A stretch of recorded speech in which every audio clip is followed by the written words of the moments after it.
இந்த உலகத்தில் இருக்கிறதுலையே ரொம்ப ரொம்ப கடினமான கேள்வியை உங்களை பார்த்து கேட்க போகிறேன். உங்களுக்கு என்ன தான் வேணும்? இந்த சொசைட்டி இதெல்லாம் உன்கிட்ட இருக்கணும்னு சொல்லிக்கிட்டே இருக்குது, அதை பற்றி நான் கேட்கல. உங்களோட வேலை இதெல்லாம் உங்ககிட்ட இருக்கணும்னு சொல்லுது, அதை பற்றியும் நான் கேட்கல. உங்களோட குடும்பம் இதெல்லாம் நீ எனக்கு பெற்று வந்து தரணும்னு உங்கள்கிட்ட சொல்லி அதெல்லாம் உங்களோட தேவை மாதிரி காட்டுது, அதை பற்றியும் நான் கேட்கல.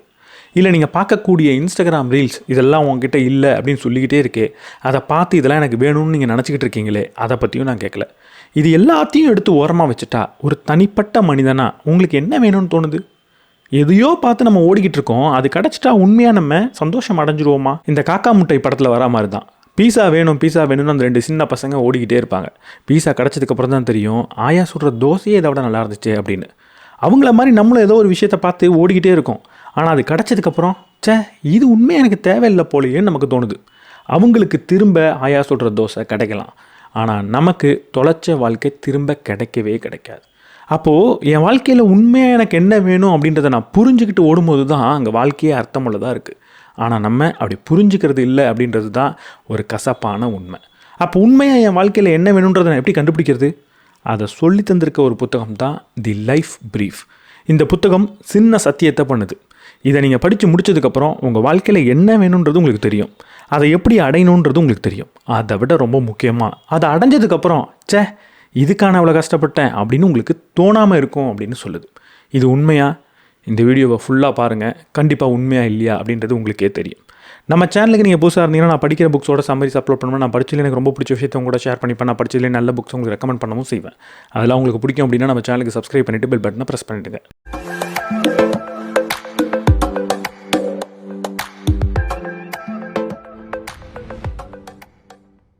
இந்த வீடியோக்குள்ளே போகிறதுக்கு முன்னாடி இந்த புத்தகம் நமக்கு சொல்லித்தரது ஒரே ஒரு விஷயந்தான். உங்கள் வாழ்க்கையில் சூழலை குறை சொல்கிறதுக்கு பதிலாக உங்கள் வாழ்க்கையை திட்டமிட்டு செயல்படுத்தினீங்கன்னா உங்களுக்கு என்ன வேணுமோ அது கிடச்சிரும் அப்படின்னு சொல்லுது. இதே திட்டமிட்டு செயல்படுத்துதல் தான் ஒரு ஆங்கில மொழியை கற்றுக்கிறதுக்கும் ரொம்ப முக்கியம். ஆங்கில மொழியை கற்றுக்கிறதுன்னு சொன்ன உடனே உங்களுக்கு தெரியும், நான் சூப்பர்னோவாவை பற்றி பேச போகிறேன். ஏன்டா அதை திரும்ப திரும்ப பேசுகிறேன் அப்படின்னு கேட்டிங்கன்னா, ஸ்ட்ரைட்டான ஒரு ஆன்சர் இருக்குது.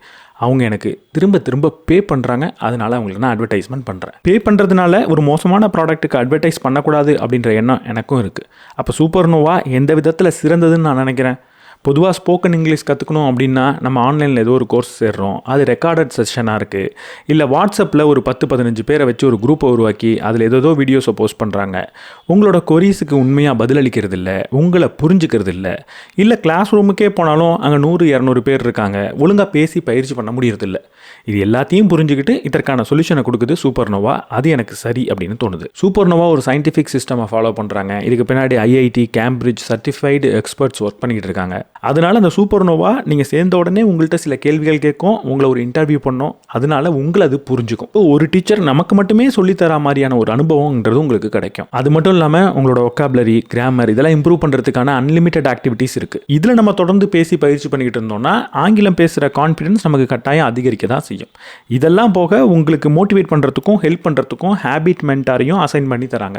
ஸோ இன்எஃபெக்டிவான வழிகளில் பயிற்சி பண்ணுறதை தாண்டி ஒரு 21 நாள் சூப்பர்னோவா கிட்ட நீங்கள் பயிற்சி பண்ணி பார்த்தீங்கன்னா டிஃப்ரென்ஸ் உங்களுக்கே தெரியும். இது எந்த வழியில் பெட்டர் அப்படின்றதையும் நீங்கள் புரிஞ்சுப்பீங்க. இதோட லிங்க்கை நான் டிஸ்கிரிப்ஷன் அண்ட் ஃபர்ஸ்ட் கமெண்ட்டில் கொடுத்துருக்கேன். 75% டிஸ்கவுண்ட்டோட உடனடியாக நீங்கள் சூப்பர்னோவாவில் ஜாயின் பண்ணுங்கள். இங்கிலீஷ் பேசி பயிற்சி பண்ணி அதில் கலக்குங்க. இந்த புத்தகத்தோட ஆத்தர் ஒரு அட்வர்டைஸ்மெண்ட் மேனேஜராக இருக்காங்க, மார்க்கெட்டிங்கில் ஒர்க் பண்ணுறாங்க. ஒரு மார்க்கெட்டிங்கில் எந்த ஒரு பிரச்சனை வந்தாலும் ஒரு 1 பேஜர் அப்படின்ற ஒரு டாக்குமெண்ட்டை உருவாக்குவாங்க. ஒரே ஒரு பேப்பரில் என்ன பிரச்சனை, அதற்கான சொல்யூஷன் என்ன அப்படின்றத திங்க் பண்ணி எழுதுறது தான் அந்த 1 பேஜர். ஏதோ ஒரு மேலதிகாரிக்கிட்ட அந்த 1 பேஜரை கொண்டு போய் கொடுத்தீங்கன்னா ஒரே ஒரு பக்கம் தான் இருக்கும், ரொம்ப நேரம் செலவழிக்க தேவையில்லை. அதை படித்து அவர் என்ன பிரச்சனை, அதுக்கு என்ன தீர்வு எல்லாத்தையும் புரிஞ்சுப்பார், டெசிஷனும் அதிலேயே எடுப்பார், முடிவையும் அதிலேயே எடுத்து அவர் சொல்லிடுவார். இந்த மாதிரி நிறைய டாக்குமெண்ட்ஸை அவங்க பண்ணுறது அவங்களோட வழக்கம். ஒரு நாள் அவங்களுக்கு தோணுது, நம்ம வாழ்க்கையே ரொம்ப வெறுப்பாக இருக்குது, ஏதோ அட்வர்டைஸ்மெண்ட் பண்ணுறதுக்காக ஓடிக்கிட்டு இருக்கோம், வாழ்க்கையில் ஓடிக்கிட்டே இருக்கோம், நமக்காக கொஞ்சம் நின்று நமக்கு என்ன பிடிக்கும், நமக்கு என்ன வேணும் அப்படின்னு நம்ம யோசிக்கிறதே இல்லையே அப்படின்னு அவங்களுக்கு தோணுது.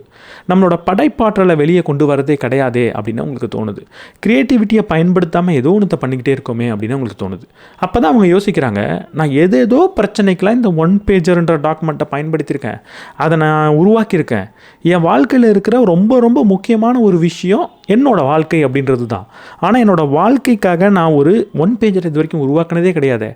என் வாழ்க்கையை பற்றி நான் உட்காந்து சிந்தித்து இந்த மாதிரி ஒரு ப்ராப்ளமை சால்வ் பண்ணலான்னு நான் எழுதுனதே கிடையாது.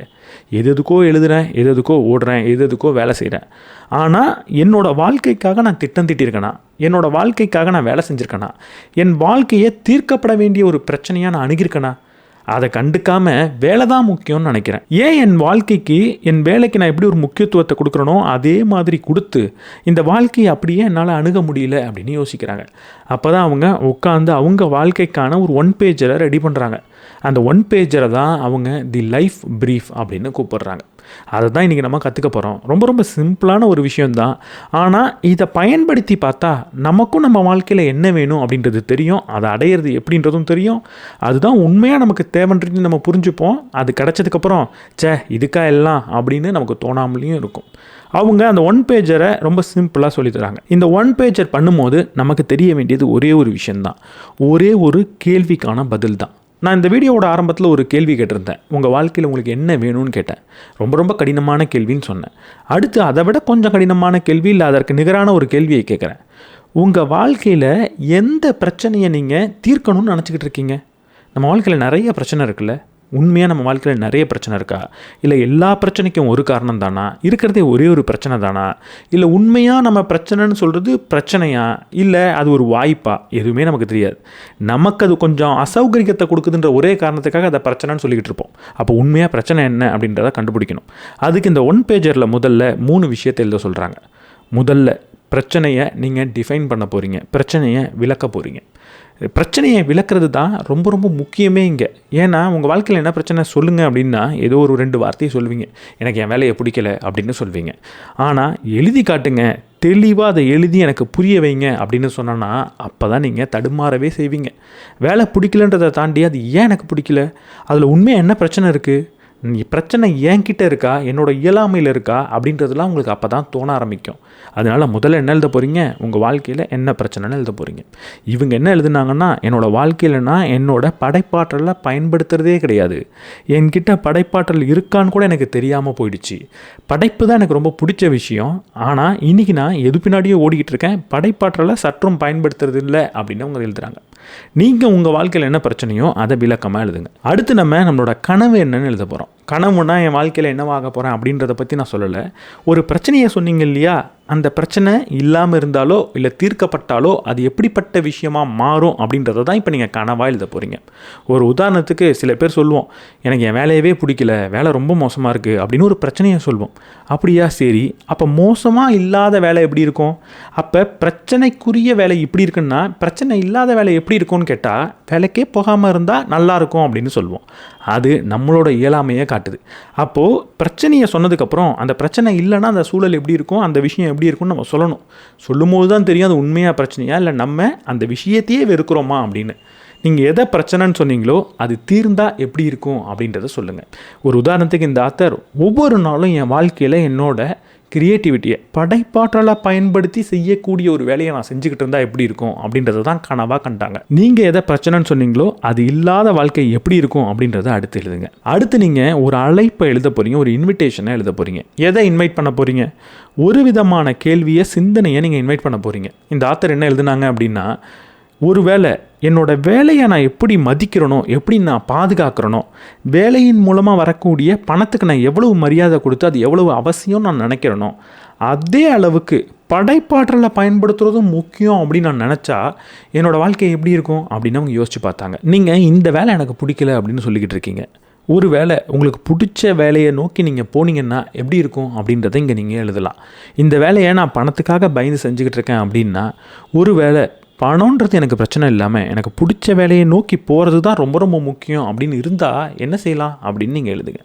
இந்த 3 விஷயத்தை முதல்ல எழுத சொல்கிறாங்க. இந்த 3 விஷயத்தை எழுதுனா என் வாழ்க்கையில் இருக்கிற பிரச்சனைலாம் போயிடுமா, இந்த 3 விஷயத்தை எழுதுனா எனக்கு என்ன வேணுன்றது தெரிஞ்சிருமா அப்படின்லாம் கேட்டிங்கன்னா அப்படிலாம் எதுவும் தெரியாது. இங்கே முதல்ல நீங்கள் எழுத ஆரம்பிச்சிட்டிங்க அப்படின்றத கவனிங்க. ஏன்னா எப்போ நீங்கள் ஒரு விஷயத்தை உங்கள் வாழ்க்கையில் இருக்கிற பிரச்சனையை ஒரு பேப்பருக்குள்ளே கொண்டு வந்துட்டீங்களோ அப்போது உங்கள் வாழ்க்கையில் இருக்கிற பிரச்சனை ரொம்ப பூதாகரமாக தெரியாது. அது ஒரு பேப்பரில் இருக்கக்கூடிய ஒரு பிரச்சனையாக தெரியும். அதை தீர்க்க முடியுன்ற ஒரு தைரியம் வரும். அதற்காக தான் முதல்ல இதை நம்ம செய்யணும்.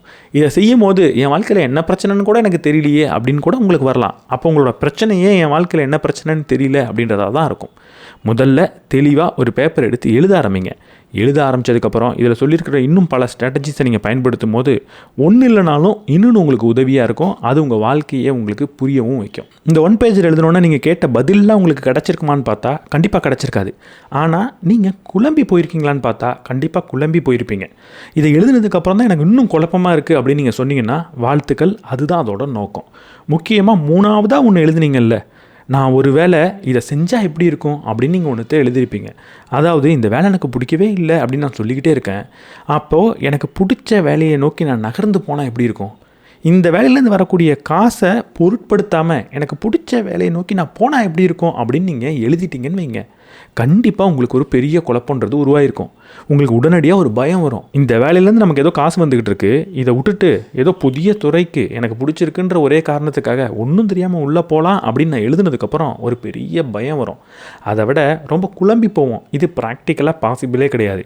இதெல்லாம் நடக்கிற வேலையா அப்படின்னு நமக்கு தோணும். இப்படி தோணாதான் நீங்கள் செஞ்சது கரெக்டு. இது எழுதுனதுக்கப்புறம் ரொம்ப நீங்கள் குழம்பி போகணும். இப்போ குழம்பி போனதுக்கப்புறம் என்ன செய்ய போகிறீங்க? அந்த டாக்குமெண்ட்டில் எழுதின எதையும் நீங்கள் உடனடியாக கடைப்பிடிக்க போகிறதுலாம் கிடையாது. இது எழுதுனதோட நோக்கமே உங்களுக்குள்ள வாழ்க்கை பற்றின பல கேள்விகள் உருவாகணும் அப்படின்றதுக்காக தான். ஒரு வேளை இந்த வேலையை விட்டுட்டு போயிட்டா என்ன ஆகும்? ஒரு வேளை நம்ம படிச்சுக்கிட்டு இருக்க இந்த படிப்பு பிடிக்கல, வேறு படிப்பை உடனடியாக தேர்ந்தெடுத்தால் என்ன ஆகும்? நான் இப்போ இன்ஜினியரிங் படிச்சுக்கிட்டு இருக்கேன், ஆனால் எனக்கு விஸ்காம் படிக்கணும் போல இருக்குது, திடீர்னு நான் விஸ்காம் படித்தா எப்படி இருக்கும் அப்படின்னு யோசிக்கிறதெல்லாம் உடனடியாக படிச்சுக்கிட்டு இருக்கிறத விடுறதுக்காக கிடையாது. விட்டால் எப்படி இருக்குன்னு யோசிக்கிறதுக்காக, உங்களுக்கு உண்மையாக என்ன பிடிச்சிருக்குன்னு நீங்கள் அனலைஸ் பண்ணுறதுக்காக தான். இப்படி எழுதின உடனே பிடிச்சிருக்குன்னு நீங்கள் தாவ போகிறது கிடையாது. ஆனால் யோசிக்க ஆரம்பிப்பீங்க. இந்த யோசிக்கிறத எப்படி நீங்கள் யோசிக்க போகிறீங்க? ஸ்டில் உங்கள் தலைக்குள்ளே நிறைய வார்த்தைகள் ஓடும். அந்த வார்த்தைகள்லாம் நான் முதல்ல சொன்ன மாதிரி சொசைட்டியோட தான் இருக்கலாம், உங்கள் குடும்பத்தோட தான் இருக்கலாம், சோஷியல் மீடியாவோட தான் இருக்கலாம். அப்போ உண்மையாக உங்களோட வாய்ஸ் என்ன அப்படின்றத எப்படி கண்டுபிடிப்பீங்க? இதுக்கு தான் இந்த ஆத்தர் சொல்கிறாங்க, நீங்கள் ஒரு ட்ரான்ஸ் ஸ்டேட்டுக்கு போகணுமா, யாருமே இல்லாமல் உங்களோட மனது உங்கள்கிட்ட பேசக்கூடிய ஒரு நிலைக்கு போகணுமா. இதுக்கு போகிறது எப்படி? பொதுவாக இதுக்கு போகணுன்னா நீங்கள் என்ன செய்யணும்? இதுக்கு போகணுன்னா இந்த வீடியோவில் இவ்வளவு நேரம் நம்ம என்ன பேசணுமோ அதை நீங்கள் செய்யக்கூடாது. என் வாழ்க்கைக்கு என்ன வேணும் அப்படின்னு யோசிக்கிறது, அதை தீவிரமாக ஸ்ட்ராட்டஜைஸ் பண்ணுறது, அதை தீவிரமாக பிளான் பண்ணுறது, அதை பற்றி உட்காந்து எழுதுறது, இதை கூட நீங்கள் செய்யக்கூடாது. அதுக்கு பதிலாக நீங்கள் என்ன செய்யணும்? இது எல்லாத்தையும் தூக்கி உரமாக வச்சுட்டு அமைதியாக உங்கள் மனசு உங்கள்கிட்ட என்ன பேசுது அப்படின்றத கேட்கணும். கிட்டத்தட்ட ஒரு மெடிடேஷன் மாதிரி. பொதுவாக மெடிடேஷன் அப்படின்னா மனதில் எந்த ஒரு சிந்தனையும் இல்லாத நிலைக்கு போகணும் அப்படின்ற குறிக்கோள் இருக்கும். ஆனால் இங்கே அவ்வளவு கடினமான விஷயம்லாம் கிடையாது. மனது என்ன சொல்லுதோ அதெல்லாம் கேட்கணுன்ற ஒரு நிலைக்கு தான் நீங்கள் போக போகிறீங்க. உங்கள் மனது உங்கள்கிட்ட என்ன பேசினாலும் அதை கேளுங்க. ஒரு கட்டத்துக்கு மேலே உங்கள் மனது உண்மையாக உங்களுக்கு என்ன வேணும் அப்படின்றத உங்கள்கிட்ட சொல்லும். இதை கண்டுபிடிக்கிறது எப்படி? ஜஸ்ட் ஒரு வார்த்தைகளில் மட்டும் இவங்க சொல்லலை, சில டிப்ஸும் கொடுக்குறாங்க. முதல்ல வாக்கிங். நீங்கள் கொஞ்சம் நடந்து போங்க. கையில் ஃபோன் எடுத்துக்கிட்டோ, இல்லை ஒரு பாட்காஸ்ட்டை கேட்டுக்கிட்டோ, இல்லை இப்போ நான் பேசுகிறத கேட்டுக்கிட்டோ கூட, இல்லை பாட்டு கேட்டுக்கிட்டோ நீங்கள் நடக்கக்கூடாது. ரொம்ப அமைதியாக தனிமையில் ஒரு நல்ல இயற்கையான இடத்துல நடந்து போயிட்டுருங்க. நீங்கள் நடந்து போயிட்டுருக்கும் போது உங்களுக்குள்ளே சில சிந்தனைகள் வரும். அதை கவனிச்சுக்கிட்டே நடந்து போங்க. போகும்போது திடீர்னு ஒரு மரத்தை பார்த்து இதை பார்க்கணும் போல் இருக்கேன்னு தோணுன்னா அங்கேயே நின்றுங்க. இல்லை ஏதாவது ஒரு பெஞ்சை பார்த்து இங்கேயே உட்காந்துடலான்னு தோணுதுன்னா அங்கேயே உட்காந்துருங்க. ஏதாவது ஒரு இடத்துல படுத்துடலான்னு தோணுதுன்னா அங்கே படுக்கிறது லீகல்னால் படுத்துருங்க. இப்படி நடந்து போகும்போது உங்களுக்கு என்ன தோணுதோ அதை செய்யுங்க. இன்னொரு எளிமையான ஐடியா இருக்குது. ஒரு பேப்பரை எடுத்துக்கோங்க, எழுத ஆரம்பிங்க. நான் முதல்ல சொன்ன மாதிரி வாழ்க்கைனா என்ன அப்படின்னு யோசிச்சுலாம் நீங்கள் எதுவும் எழுத போகிறதில்ல. மனதில் ஓடுற எல்லா எண்ணத்தையும் எழுத போகிறீங்க. இங்கே எனக்கு எதுவுமே மனதில் ஓடலை அப்படின்னு தோணினாலும் அதை எழுதுங்க. உங்கள் மனது ஏதாவது உளர்னா கூட பரவாயில்ல, அதை அப்படியே எழுதுங்க. ஜஸ்ட் தோன்றதெல்லாம் எழுதணும் அப்படின்றது தான் இங்கே ரூலே தவிர, ஏதோ ஒரு கேள்வியை மனதில் வச்சு வாழ்க்கைனா என்ன, ஃபிலாசபி என்ன அப்படின்ற இதையும் நீங்கள் பேச போகிறது கிடையாது. மனதுக்குள்ளே ஓடிட்டுருக்க குழப்பங்களை, மனதுக்குள்ளே ஓடிட்டுருக்க பதிலை எதாக இருந்தாலும் அதை தொடர்ந்து எழுதிக்கிட்டே இருங்க. மூணாவது இந்த ஆத்தர் என்ன சொல்கிறாங்கன்னா, ஆர்ட் நிறைந்த இடத்துக்கு தனிமையில் போக சொல்கிறாங்க. அது நிறைய சிலைகள் இருக்கக்கூடிய ஒரு கோவிலாக இருக்கட்டும், இல்லை பழமையான கட்டிடமாக இருக்கட்டும், இல்லை நிறைய ஓவியங்கள் நிறைந்த ஒரு மியூசியமாக இருக்கட்டும், இந்த மாதிரி இடத்துக்கு மனிதன் அவனோட க்ரியேட்டிவிட்டி அதிகமாக வெளிக்காட்டின இடத்துக்கு தனிமையில் போய் அதை சும்மா பாருங்கன்னு சொல்கிறாங்க. இதெல்லாம் பண்ணும்போது என்ன நடக்கும்? உண்மையாக என்ன நடக்கும் தெரியுமா? நான் பல வீடியோவில் சொன்ன ஒரு விஷயம் நடக்கும். அதோட பேர் தான் போர்டம். உங்களுக்கு போர் அடிக்க ஆரம்பிச்சிடும். நம்ம என்ன நினைக்கிறோம்னா, இந்த போரிங் அப்படின்னா ரொம்ப மோசமான விஷயம் அப்படின்னு நினைக்கிறோம். அதை ஒரு வில்லனைஸ் பண்ணிட்டோம்.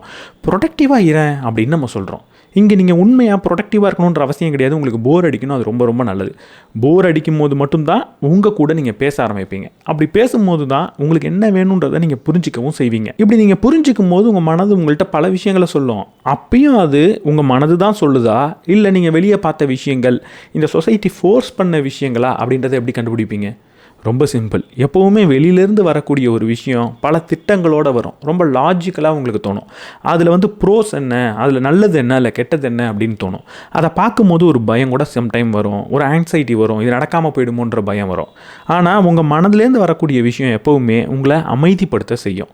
ரெண்டாவது, அது உங்களுக்கு ரொம்ப சரி அப்படின்னு தோணும். மூணாவது, அது உங்களுக்கானதாக இருக்கும். நீங்கள் அதை யோசிக்கும் போது எல்லாருக்கும் இது பொருந்தும் அப்படின்னு நீங்கள் நினைக்க மாட்டீங்க. இது எனக்கு வரும் அப்படின்னு நீங்கள் நினைப்பீங்க. உதாரணத்துக்கு இன்ஜினியரிங் படிக்கிறதுனா எல்லாரும் போய் படிக்கிறது. ஆனால் எனக்கு வரும் அப்படின்னு ஒரு சில விஷயங்கள் இருக்கும். உதாரணத்துக்கு கதை சொல்கிறது. இப்போ கதை சொல்கிறது எனக்கு வரும் அப்படின்றது எனக்கு எப்படி தெரியும்? சின்ன வயசுலேருந்து தொடர்ந்து இந்த விஷயத்தை நான் அங்கங்கே பண்ணியிருப்பேன். இப்போ திடீர்னு எனக்கு கதை சொல்ல பிடிக்குதே அப்படின்னு எனக்கு தோணும் போது அது எல்லாருக்கும் பொருந்தினதாக இருக்காது, எனக்கு மட்டுமானதாக இருக்கும். இப்படி உங்களுக்கு மட்டுமானதாக இருக்கும். அடுத்தவங்க இது முட்டாள்தனம்னு கூட சொல்லுவாங்க. ஆனால் அதை நினைக்கும் போது உங்களுக்கு அமைதி ஏற்படும். இதில் நான் ஒரு கண்டிப்பாக சக்ஸஸ்ஃபுல்லாக வருவேன் அப்படின்ற ஒரு கான்ஃபிடென்ஸ் வரும். இந்த விஷயந்தான் உங்கள் மனது இது உங்களுக்கானதுன்னு உங்கள்கிட்ட சொல்கிறது. இப்போ மனது அப்படி சொல்லிடுச்சு, உடனடியாக என்ன பண்ண போகிறீங்க? எல்லாத்தையும் விட்டுட்டு, இருக்கிற வேலையை, படிப்பை எல்லாத்தையும் விட்டுட்டு அது பின்னாடி போக போகிறீங்களா? அப்படி பண்ண போகிறதே கிடையாது. இங்கே நம்ம வாழ்க்கையோட பிரீஃபை எழுதிக்கிட்டு இருக்கோன்றதை மறந்துடாதீங்க. ஏற்கனவே ஒன்று எழுதுனீங்கல்ல, அதை திரும்ப எடுத்து படித்து பாருங்கள். அதில் நான் பல விஷயம் எழுதுனேனே, இப்போ இந்த புது புரிதலோட என் மனசு என்கிட்ட பேசின இந்த விஷயத்தோட அதை படிக்கும் போது இன்னும் அது ரிலவெண்ட்டாக இருக்கா, இன்னும் அது ஒத்து போதா அப்படின்னு தான் படிக்க போகிறீங்க. அதை தாண்டி எதுவும் கிடையாது. திரும்ப நாளைக்கும் இதே எக்ஸசைஸை பண்ண போகிறீங்க, அடுத்த மாதமும் பண்ண போகிறீங்க. அப்படி பண்ணும்போது உங்கள் மனது வேறு ஒரு விஷயத்த சொல்லும். அப்பயும் நீங்கள் எழுதின விஷயத்தை திரும்ப படித்து பார்க்க போகிறீங்க. நம்ம மனசு நம்மள்கிட்ட நம்ம முதல்ல என்ன எழுதணுமோ அதே தான் சொல்லுதா, இல்லை சொன்ன விஷயங்கள் மாறுதான்னு பார்க்க போகிறீங்க. மாறினா அந்த பேஜை திரும்ப எழுத போகிறீங்க. இங்கே இது வரைக்கும் ஒரு பேஜை எழுத தான் போகிறோமே தவிர எந்த ஒரு முடிவையும் நம்ம எடுக்க போகிறது கிடையாது. இப்போ உங்களுக்கு இந்த ஒன் பேஜர் ஆக்சுவலாக என்ன செய்யுது அப்படின்றது உங்களுக்கு புரிஞ்சிருக்கும். முதல்ல உங்களுக்கு எந்த ஒரு தெளிவும் இல்லாத ஒரு பிரச்சனையை எழுதுறீங்க. எப்போவுமே நம்மளோட பிரச்சனைக்கு எங்கே தீர்வு கிடைக்கும்னு யோசிச்சு பாருங்களேன். நமக்கு ஏதாவது வாழ்க்கை சம்மந்தப்பட்ட பிரச்சனை இருக்கும். அதற்கான தீர்வு பொதுவாக நம்ம எப்போ அமைதியாக உட்காந்துருக்கோமோ அப்போ தான் கிடைக்கும். உட்காந்து ரொம்ப விகரஸாக பிளான் பண்ணும் போதோ, அதை பற்றி சிந்திக்கும் போதோ அதற்கான தீர்வு கிடைக்கிறது கிடையாது. அதே நேரத்தில் சும்மா ஒரு பாத்ரூமில் குளிச்சுக்கிட்டு இருக்கும் போதோ, இல்லை தூங்கும் போது கூட அதற்கான ஒரு அழகான தீர்வுன்றது நமக்கு ஏற்படும்.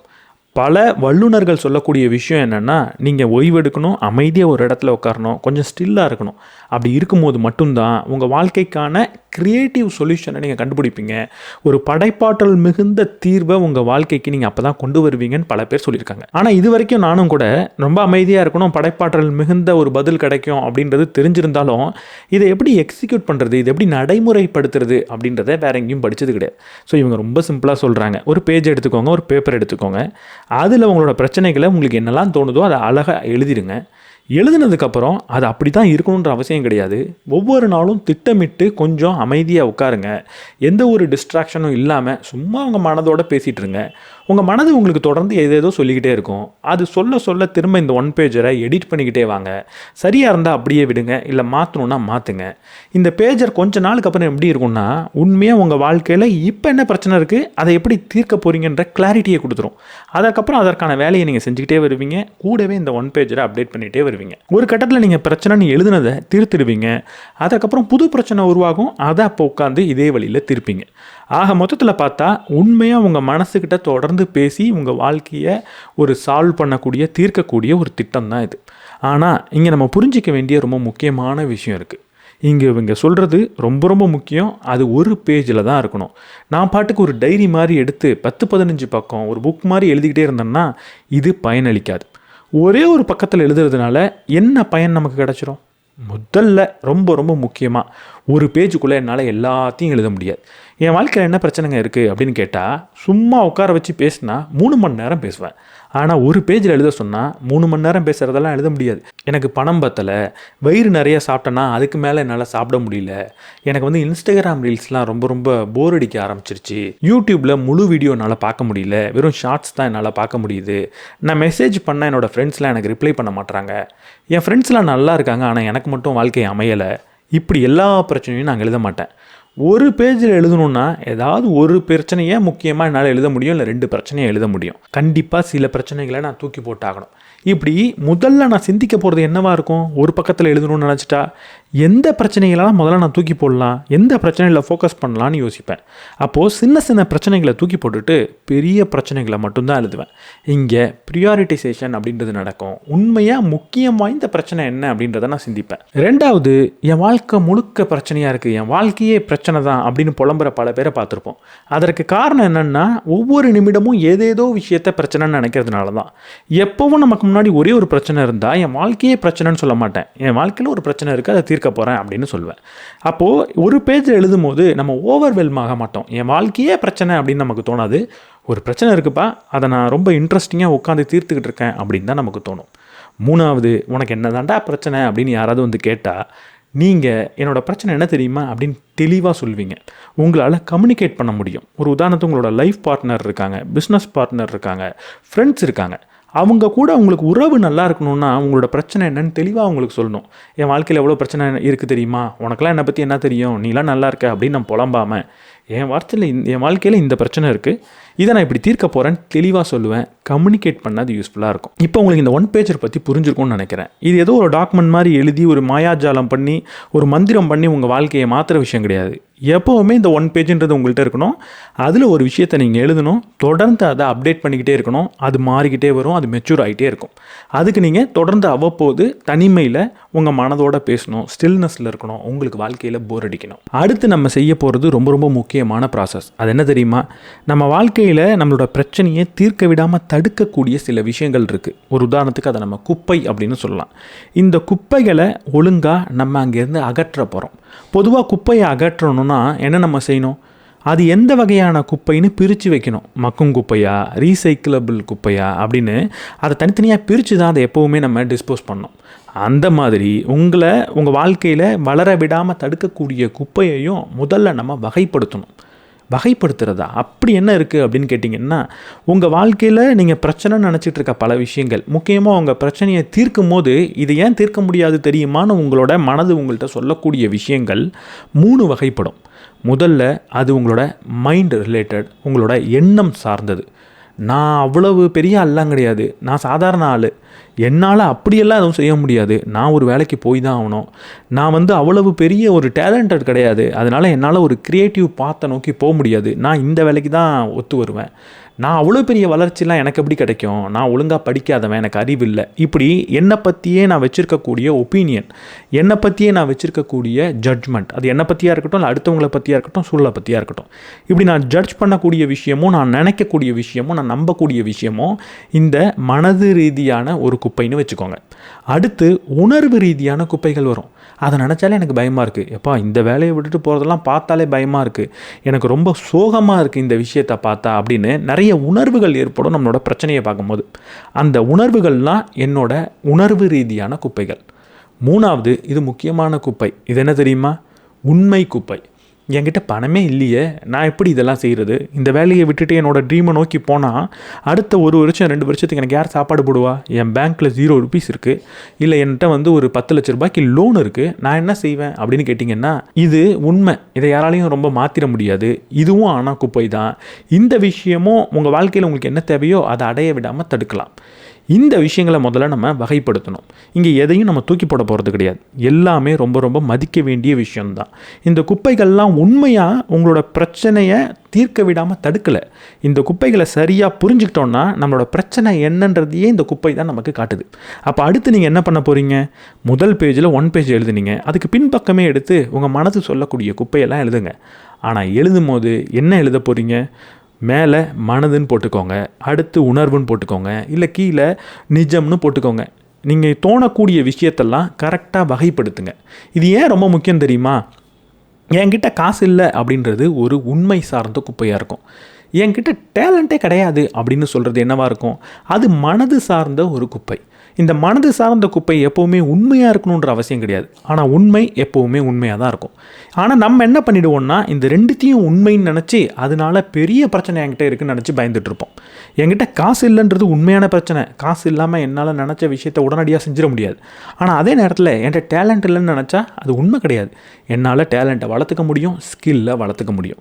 இப்படி பிரித்து வைக்கும்போது தான் உண்மையாக எதை நான் தீர்க்கணும், உண்மையாக என்னோட மனதளவில் எதை நான் மாற்றணும் அப்படின்றது தெரியும். அந்த வகைப்படுத்துதலை தான் அடுத்து நீங்கள் செய்ய போகிறீங்க. மன ரீதியான குப்பைகளை எப்படி நான் கையாளுறது? இப்போ என்னோட மன ரீதியான குப்பைகளை முதல்ல நான் உரமாக எடுத்து வச்சுட்டேன். ஆனால் அதை நான் எப்படி கையாளுறது, அதை எப்படி டிஸ்போஸ் பண்ணுறது? இங்கே நம்ம ஒரு மீட்டிங்கே நடத்த போகிறோம். ஒரு மீட்டிங் கமிட்டியை உருவாக்கி ஒரு மீட்டிங் நடத்த போகிறோம். அதன் மூலமாக தான் இந்த மன ரீதியான குப்பையை நான் டிஸ்போஸ் பண்ண போகிறேன், தூக்கி எறிய போகிறேன். அந்த கமிட்டியில் 3 பேர் முக்கியமாக தேவை. முதல்ல யார் தெரியுமா? இந்த சொசைட்டினால் உங்களோட ஃபேமிலியாக இருக்கட்டும், உங்களோட ஆஃபீஸாக இருக்கட்டும், எல்லாரும் உங்களை சுற்றி இருக்கிற மனிதர்கள். இவங்க எப்படிப்பட்ட விஷயத்தை உங்களுக்கு சொல்ல போகிறாங்கன்னா, உன் வாழ்க்கையில் நீ என்ன செஞ்சே ஆகணும் தெரியுமா அப்படின்னு சொல்ல போகிறாங்க. அவங்க ஒரு நபர். 2வது கமிட்டி மெம்பர் யாருன்னா பர்ஃபெக்ஷனிஸ்ட். அவர் என்ன சொல்ல போகிறாருன்னா, எதெல்லாம் எப்படி இருக்கணும் அப்படின்னு அவர் சொல்லுவார். இதெல்லாம் இப்படித்தான் இருக்கணும் அப்படின்னு சொல்லக்கூடிய நபர். இது உனக்கு வரும், இது வராது அப்படின்னு சொல்லக்கூடிய நபர். 3வது பேரழிவை கொண்டு வரக்கூடிய ஒரு கமிட்டி மெம்பர். அவர் என்ன சொல்ல போகிறாருன்னா, இதெல்லாம் பேரழிவை ஏற்படுத்தும் அப்படின்னு சொல்லிக்கிட்டே இருப்பார். இப்போ உங்கள் மனதில் இருக்கிற ஒவ்வொரு சிந்தனையும் எடுத்து இதை எந்த கமிட்டி மெம்பர் நம்மள்ட்ட சொல்லியிருக்காரு அப்படின்றத கண்டுபிடிங்க. அதை அவர்கிட்ட கொடுங்க.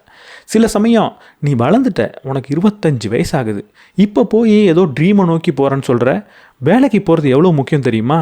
26 வயசில் கட்டாயம் வேலைக்கு போகணும் அப்படின்னு உங்கள் மனது உங்கள்கிட்ட சொன்னதுன்னா, இப்போ நீங்கள் அதை யார்கிட்ட கொடுக்க போகிறீங்க? நானாக இருந்தால் சொசைட்டி கிட்ட கொடுப்பேன்.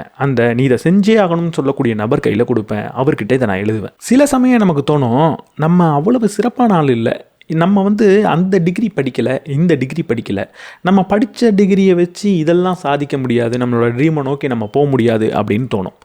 அதை யார்கிட்ட கொடுக்க போகிறீங்க? அதை பர்ஃபெக்ஷனிஸ்ட்டை கொடுப்பீங்க. அவர் எல்லாத்தையுமே பர்ஃபெக்ஷனாக இருக்கணும் அப்படின்னு நினைப்பார். நீ இதெல்லாம் படித்து இப்படி இருந்தால் தான் உன்னால் இதை செய்ய முடியும் அப்படின்னு அவர் ஜட்ஜ் பண்ணுவார்.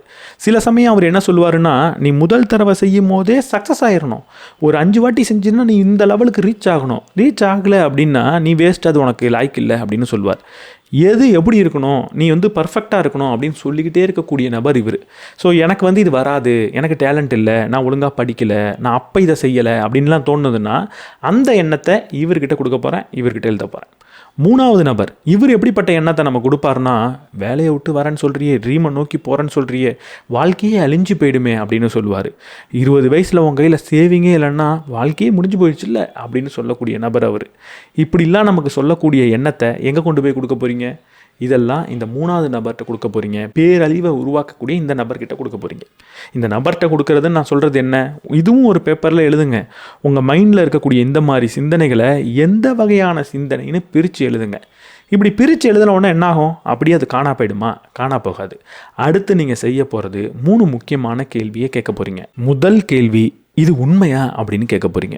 கொஞ்சம் உட்காந்து யோசிங்களேன். நம்ம மனதில் இப்படி ஒரு எண்ணம் ஓடிக்கிட்டு இருக்க, இது உண்மையா அப்படின்னு யோசிங்க.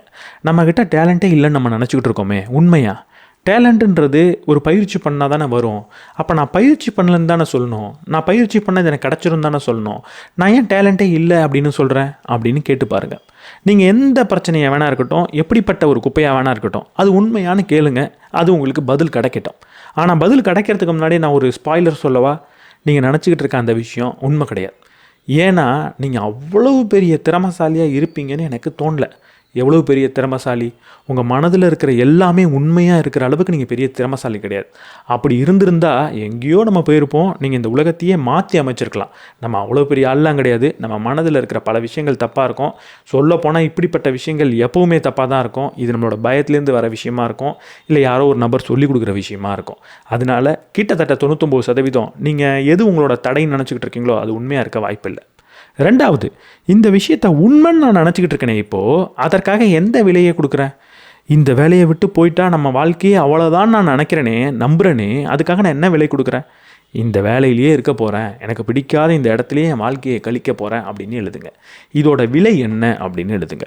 3வது, ஒருவேளை இந்த விலையை என்னால் கொடுக்க முடியாதுன்னு நான் சொல்லி வெளியே வந்தால் வேறு என்ன வாய்ப்பு எனக்கு இருக்கும் அப்படின்றத எழுதுங்க. அந்த நியூ பாசிபிலிட்டியை எழுதுங்க. இந்த புதிய வாய்ப்பை நீங்கள் எழுதும் போது அது உண்மையாக இருக்கணுன்ற அவசியம் கிடையாது. புதிய வாய்ப்பை பற்றி நீங்கள் சிந்திக்கிறீங்க அப்படின்றது தான் இங்கே முக்கியம். அது தப்பாக இருக்கலாம், ரொம்ப இது ப்ராக்டிக்கலே இல்லையே அப்படின்னு சொல்லக்கூடிய விஷயமா இருக்கலாம், எப்படி வேணால் இருக்கலாம்.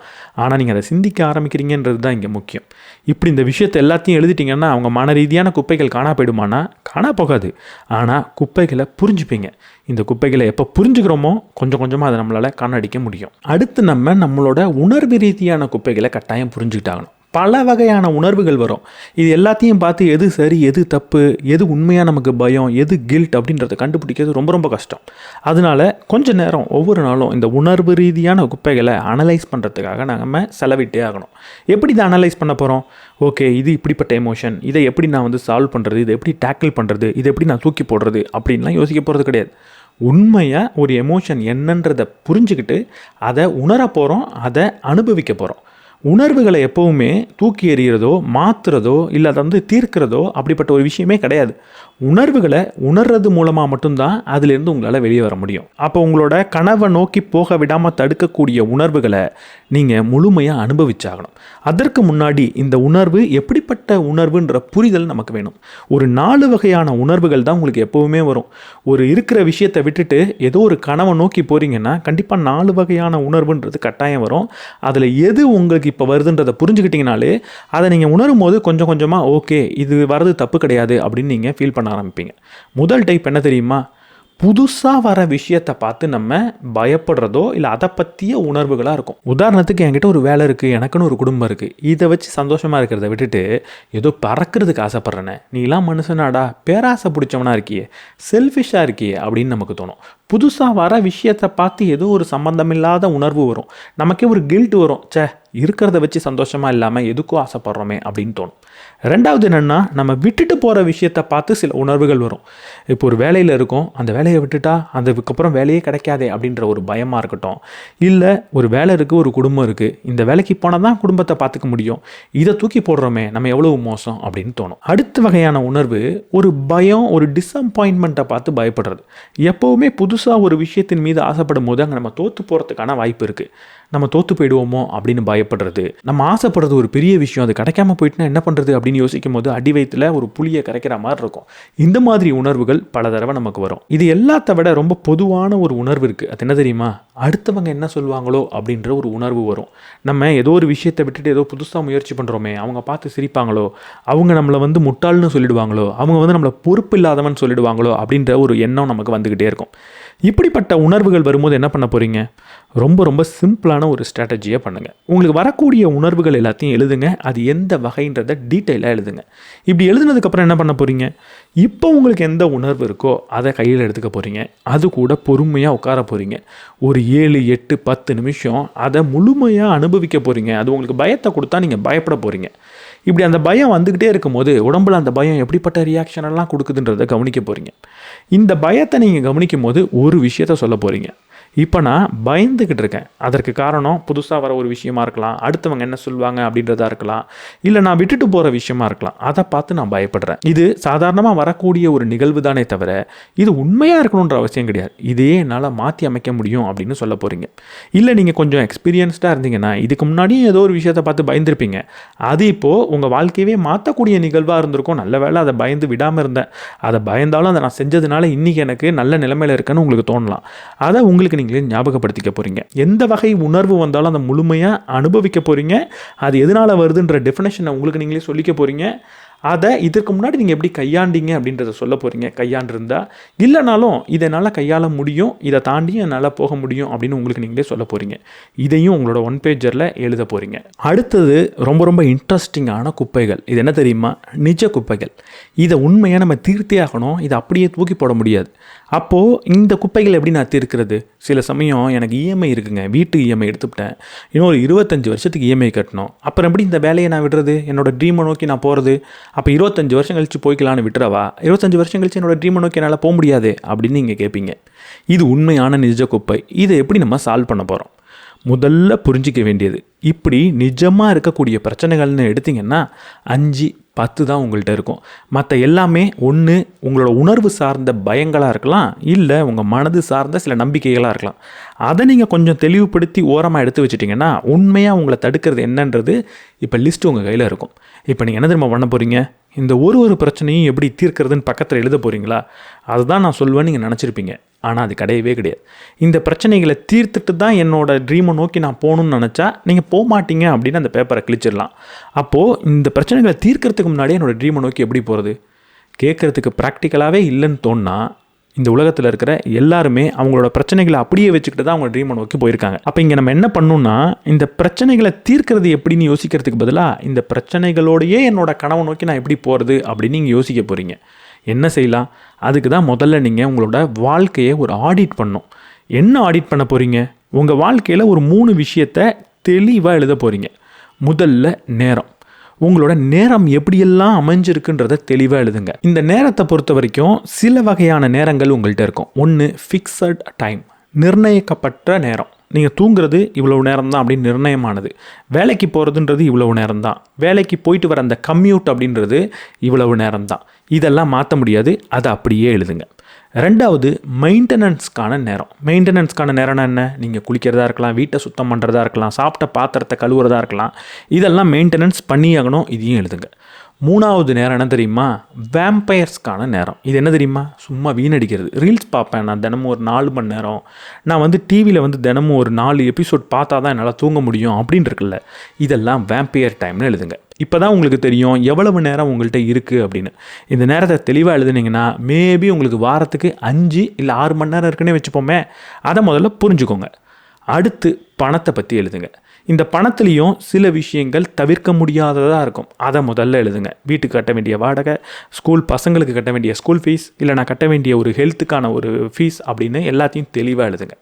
அதுக்கு அடுத்து மற்ற தேவையில்லாத எந்த செலவு நான் பண்ணிக்கிட்டு இருக்கேன். இன்ஸ்டாகிராமில் ஒரு பொண்ணு இருக்காங்க, அவங்களுக்கு மந்த்லி சப்ஸ்கிரிப்ஷனாக 450 ரூபா கொடுக்குறேன் அப்படின்னா அதை எழுதுங்க. இல்லை சம்மந்தமே இல்லாமல் என்ன மாதிரி கிரியேட்டர்ஸ்க்கு அப்பப்போ சூப்பர் தேங்க்ஸ்ன்னு 40 ரூபாயை அமுச்சு விட்டுருவேன் அப்படின்னா அதையும் எழுதுங்க. இந்த மாதிரி விஷயத்தை அடுத்து நீங்கள் எழுதுனீங்கன்னா எந்த விஷயம் தேவையில்லை, எதை நான் குறைக்கலாம் அப்படின்றது உங்களுக்கு தெரியும். அடுத்து நீங்கள் கற்றுக்க வேண்டியது லாஜிஸ்டிக். நீங்கள் எப்படியெல்லாம் நகர்ந்து போகணும், எந்த ஸ்பேஸில் இருக்கீங்கன்றதை எழுதுங்க. நான் வேலைக்கு இங்கே போகிறேன், அது அங்கே இருக்குது. நான் வீடு இந்த தூரத்தில் இருக்குது, தினமும் 3 மணி நேரம் ட்ராவல் பண்ணணும். என்னோடய பையன் ஸ்கூல் படிக்கிறது சம்மந்தமே இல்லாமல் சென்னைக்கு மிக அருகாமையில் செங்கல்பட்டில் படிக்கிறான். ஸோ அவனை கொண்டு போய் நான் விட்டுட்டு வரணும். வீக்கெண்டில் நான் அவனை சும்மா இருக்க விட மாட்டேன். அவனை ஃபுட்பாலுக்கு கொண்டு போய் சேர்ப்பேன், சம்மந்தமே இல்லாமல் நீச்சலுக்கு சேர்ப்பேன். இது ரெண்டுத்துக்கும் சம்மந்தம் இல்லாமல் கர்நாடிக் சங்கீதம் கற்றுக்கூடா அப்படின்னு சொல்லி கொண்டு போய் சேர்ப்பேன். ஏன்னா அவன் ஃபுட்பால் விளையாடிக்கிட்டே கர்நாடிக் சங்கீதத்தில் ஏஆர் ரஹ்மான் மாதிரி வந்துருவான்ற ஒரு ஆசையினால எல்லாத்துலேயும் சேர்த்து விட்டுருக்கேன் அப்படின்னா தப்பே கிடையாது. அதெல்லாம் எந்தெந்த ஊரில் இருக்குன்றதை தெளிவாக எழுதிடுங்க. இப்படி எழுதினதுக்கப்புறம் உங்களுக்கு தெளிவாக ஒன்று தெரியும். என் கையில் எவ்வளவு பணம் இருக்குது, எவ்வளவு பணம் எனக்கு தேவை இருக்குது, என்கிட்ட எவ்வளவு டைம் இருக்குது, நான் எவ்வளவு டைமை வீணடிக்கிறேன், ரீல்ஸ் பார்க்குறேன். அப்புறம் மூணாவது உங்களுக்கு நான் எந்த நேரத்தில் எங்கே இருக்கணுன்றது தெரிஞ்சிடும். இப்போ இது தெரிஞ்சதுக்கப்புறம் உங்களோட கனவை இதுக்குள்ளே ஃபிட் பண்ண போகிறீங்க. இப்போது ஒரு வேளை ஒரு நாவல் எழுதுறது தான் உங்களோட கனவுனா வாரத்துக்கு 5 மணி நேரத்துக்கு நான் எப்படி நாவல் எழுதுறது? வாரத்துக்கு 5 மணி நேரத்தில் ஒரு 3 மணி நேரம் என் பையனோட ஃபுட்பால் கிளாஸுக்கு கொண்டு போய் விட்டுட்டு வெளியவே உட்காந்துருப்பேன். அதில் நான் எப்படி எழுதுறது? இல்லை ஒரு நாவல் எழுதுறத என்னால் என்னோடய ஒய்ஃப் மாதத்துக்கு 2 தடவை சரவணா ஸ்டோரில் ஷாப்பிங் பண்ணுறப்போ வாசல்லையே உட்காந்துருக்கும் போது எழுதிடலாமா? இப்படிலாம் நீங்கள் யோசிச்சு பார்த்தீங்கன்னா உங்களுக்கு ஒரு ஸ்பேஸ் கிடைக்கும், உங்களுக்கு ஒரு பணம் கிடைக்கும், ஒரு டைம் கிடைக்கும். அதுக்குள்ளே ஃபிட் பண்ண முடியாத ட்ரீம் கிடையாதுன்றதை புரிஞ்சுக்கோங்க. முக்காவாசி ட்ரீமை அப்படி ஃபிட் பண்ண முடியும். நான் பண்ணிக்கிட்டு இருக்க இந்த யூடியூபிங்கை கூட அப்படித்தான் நான் ஃபிட் பண்ணேன். எனக்கு நிறைய டைம் கிடையாது, அங்கே இங்கேன்னு அலைய வேண்டியிருக்கு. பட் ஸ்டில் என்னால் இதை ஃபிட் பண்ண முடிஞ்சுது. இப்போ இதை படிக்கும் போது ஓகே நம்மளும் இப்படி தான் பண்ணியிருக்கோம் அப்படின்னு கூட தோணுது. உங்களோட கனவையும் இப்படி ஃபிட் பண்ண முடியும். ரியாலிட்டி ப்ராப்ளம்ஸை உடனடியாக சால்வ் பண்ணணும்னு நினைக்காதீங்க. சால்வ் பண்ண டைம் எடுக்கும், அதுக்காக காத்திருக்காதீங்க. இருக்கிற இந்த நேரத்தில் எப்படி பண்ணலான்னு சிந்திங்க. அதுக்கு நீங்கள் திட்டமிடுங்க. இவ்வளவு நேரம் நான் சொன்ன எல்லாமே வெறும் பேப்பர்லேயே இருக்கும். பேப்பரில் சும்மா எழுதிட்டாலோ இல்லை சிந்திச்சு பார்த்துட்டாலோ வாழ்க்கையே மாறிடுமா, வாழ்க்கை புரிஞ்சிருமா, அதை என்னால் தீர்த்திட முடியுமா அப்படின்னு உங்களுக்கு தோணும். கண்டிப்பாக முடியாது. அப்போ அடுத்து ரொம்ப ரொம்ப ரொம்ப முக்கியமான ஒன்று தேவை. அது பேர் என்ன தெரியுமா? செயல்படுத்துதல். இப்போ இவ்வளவு நேரம் நீங்கள் என்ன புரிஞ்சு வச்சுக்கிட்டு இருக்கீங்க? உங்கள் வாழ்க்கையில் என்ன பிரச்சனை இருக்குன்றதை புரிஞ்சுக்கிட்டீங்க. அந்த பிரச்சனையை விட்டு வெளியே வந்தால் எப்படி உங்கள் வாழ்க்கை இருக்குன்றதை நீங்கள் புரிஞ்சுக்கிட்டீங்க. அப்படி மாறாமல் இருக்கிறதுக்கு என்ன தடைகள் இருக்குன்றதை புரிஞ்சுக்கிட்டீங்க. அது எந்த வகையான தடைகள் அப்படின்றத புரிஞ்சுக்கிட்டீங்க. அதில் எந்த வகையான தடையை எப்படி கையாளணும் அப்படின்றத புரிஞ்சுக்கிட்டீங்க. கடைசியாக உங்கள் வாழ்க்கையில் உங்கள்கிட்ட என்ன தான் இருக்குது அப்படின்றத புரிஞ்சுக்கிட்டீங்க. எவ்வளவு நேரம், எவ்வளவு பணம், எந்த இடம் அப்படின்றத தெளிவாக புரிஞ்சுக்கிட்டீங்க. அப்போ அடுத்து நீங்கள் என்ன பண்ண போகிறீங்க?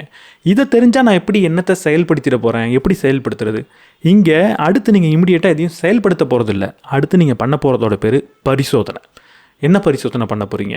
ஒரு உதாரணத்துக்கு, இந்த வேலைக்கு போகவே எனக்கு பிடிக்கல, எனக்கு பிடிச்சது என்ன தெரியுமா, இந்த மாதிரி யூடியூப்பில் பேசுகிறது தான் அப்படின்னு நீங்கள் சொல்லுங்கள்.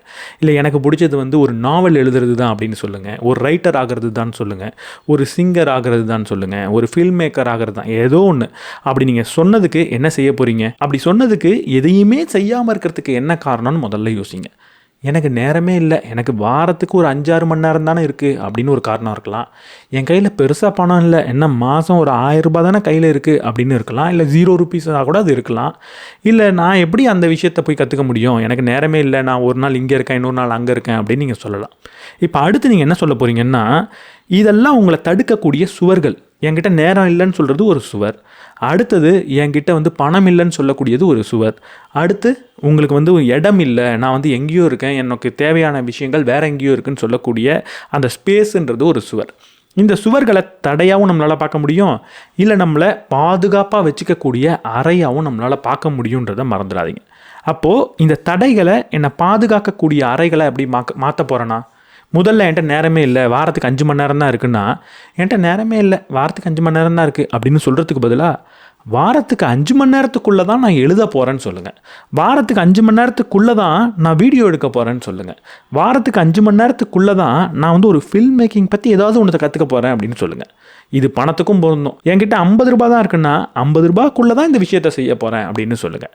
இந்த ஸ்பேஸ் இல்லை அப்படின்னா நான் ரிமோட்டாக இருந்து தான் இதை செய்ய போகிறேன் அப்படின்னு சொல்லுங்கள். இந்த விஷயத்த சொன்னதுக்கப்புறம் நீங்கள் ஆசைப்பட்ட விஷயத்துக்காக உங்களால் என்ன செய்ய முடியுன்றதை கண்டிப்பாக நீங்கள் கண்டுபிடிப்பீங்க. இருக்கிற நேரத்தை, இருக்கிற இடத்துல, இருக்கிற பணத்தை வச்சு என்ன செய்ய முடியுன்றதை நீங்கள் கண்டுபிடிச்சிருப்பீங்க. எல்லா பணத்தையும் பண்ணக்கூடாது. உங்கள்கிட்ட இருக்கிற சொற்பமான பணம், முடிஞ்ச அளவுக்கு ஆரம்ப கட்டத்தில் பணத்தையே செலவு பண்ணாதீங்க. இருக்கிற ஃப்ரீ டூல்ஸை வச்சு என்ன பண்ண முடியும் அப்படின்னு யோசிங்க. அதை கொஞ்ச நாளுக்கு செய்யுங்க.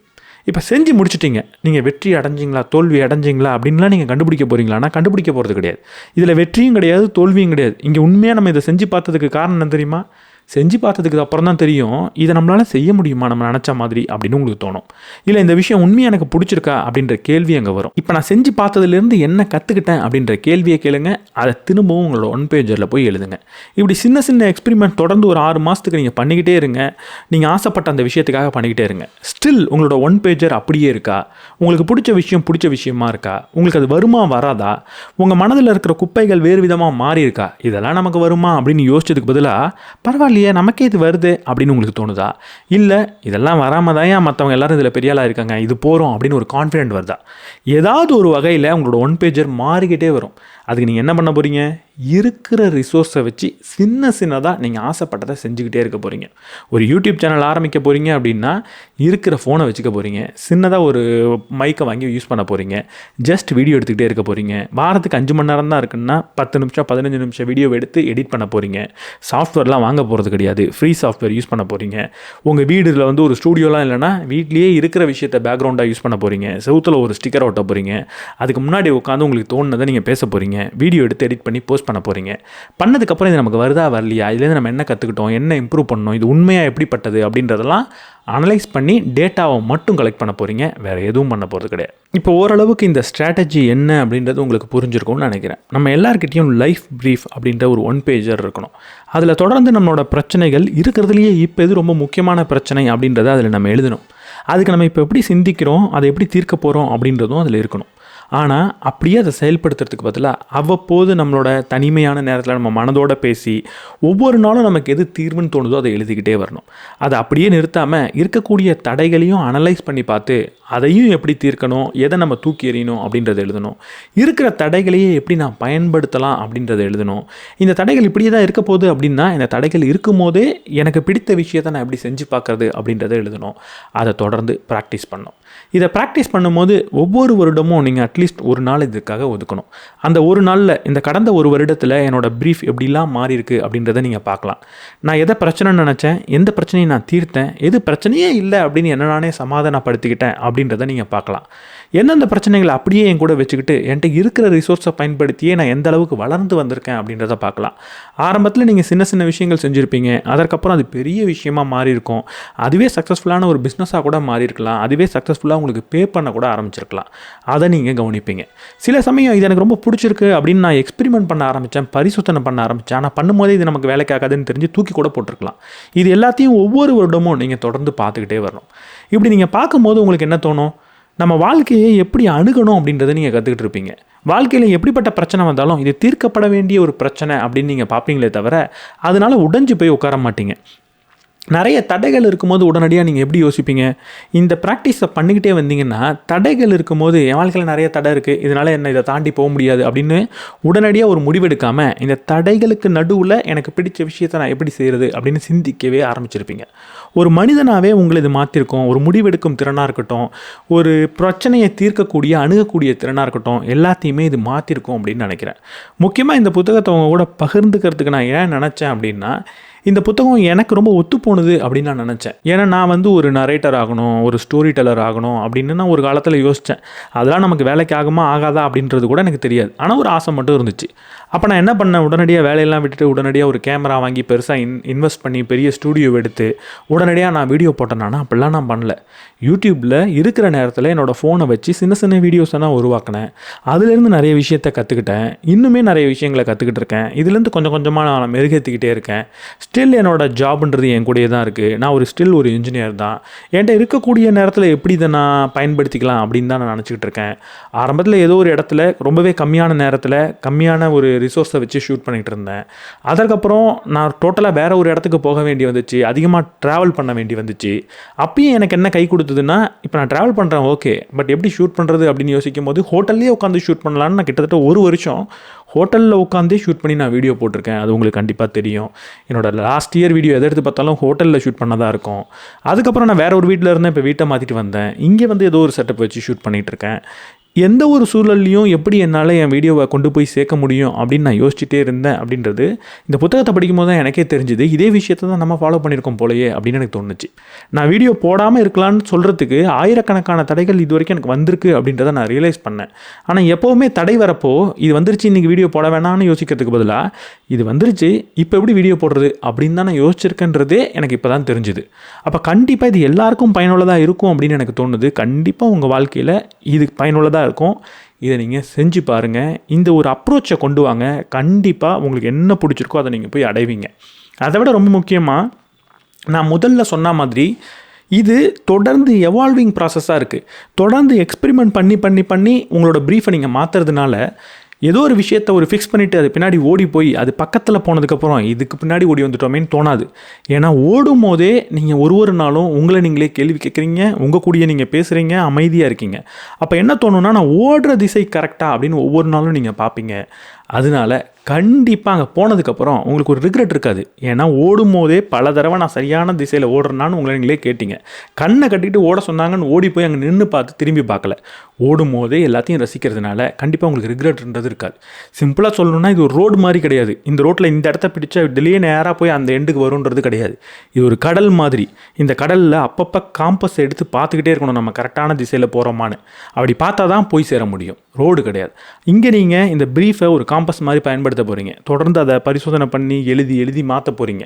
அப்போது கண்டிப்பாக நீங்கள் போய் சேர வேண்டிய இடத்துக்கு போய் சேருவீங்களே தவிர ரோடு மாதிரி எங்கேயோ போய் சேர்ந்துட்டு தப்பான ரோட்டில் வந்துட்டேன் அப்படின்ற கதையே இங்கே கிடையாது. தப்பான திசையில் போனாலும் அடுத்த நிமிடம் நீங்கள் காம்பஸை பார்க்கறதுனால கரெக்டான திசைக்கு வந்துடுவீங்க. ஸோ இந்த விஷயத்தை தான் உங்கள் கூட ஷேர் பண்ணிக்கணும் அப்படின்னு நினச்சேன். வீடியோ ரொம்ப சிம்பிளானதாக இருக்கும், ஷார்ட்டானதாக இருக்கும், ஆனால் ரொம்ப அர்த்தமுள்ளதுன்னு எனக்கு தோணுது. அதனால தான் இதை நான் இன்றைக்கி உங்கள் கூட ஷேர் பண்ணிக்கிட்டு இருக்கேன். ஸோ இந்த வீடியோ பற்றி என்ன நினைக்கிறீங்க அப்படின்றத கமெண்ட் செக்ஷனில் சொல்லுங்கள். இந்த வீடியோட ஆரம்பத்தில் சொன்ன மாதிரி ஆங்கிலம் கற்றுக்க வேண்டிய தேவை உங்களுக்கு இருந்தால் சூப்பர் நோவா பயனுள்ளதாக இருக்கும். அதற்கான லிங்க்கை நான் டிஸ்கிரிப்ஷன் அண்ட் ஃபஸ்ட் கமெண்ட்டில் கொடுத்துருக்கேன். கட்டாயம் நீங்கள் செக் பண்ணி பாருங்கள். இந்த வீடியோ உங்களுக்கு பிடிச்சிருந்தால் லைக் பண்ணிவிட்டு உங்கள் நண்பர்களோட ஷேர் பண்ணுங்கள். நம்ம சேனலுக்கு நீங்கள் புதுசாக இருந்தீங்கன்னா சப்ஸ்கிரைப் பண்ணிவிட்டு பெல் பட்டனை ப்ரெஸ் பண்ணிவிடுங்க.